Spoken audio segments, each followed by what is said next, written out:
আগে অল্প অল্প একটু শিল্প ছিল, তারপরে ঘূর্ণিঝড়ের আশঙ্কা হওয়ার পরে বড় বড় শীত আসিয়া ঘর দুয়ার সব উড়িয়ে নিয়ে গেছে।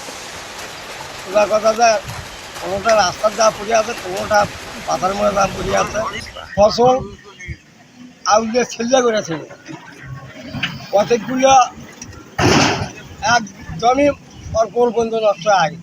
ডেঙ্গা আকাশ থেকে একটা আগুনের ঝালা করে একটা পুড়িয়ে খাওয়ায়।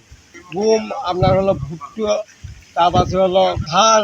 ধান তো কতগুলো ধান বা আছে, সেটা ধান একটা খেত। বিকাশ পেমেন্টে 10,000 টাকার বেশি অফার।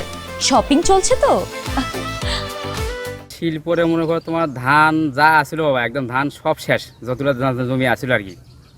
একটা ধান ভুট্টে জমি সব শেষ, কিচ্ছু নাই। মানে এবার একদম কাঙ্গাল, পথের কাঙ্গাল একদম।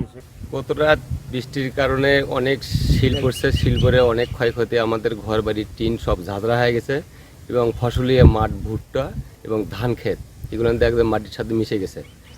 কিছু কিছু ধান আমাদের গামর দ্বারা, গামর ধানগুলো একদম আগাছা ভেঙে গেছে। ভেঙে যাওয়ার পরে আমরা অনেক ক্ষয়ক্ষতির মুখে পড়ে গেছি।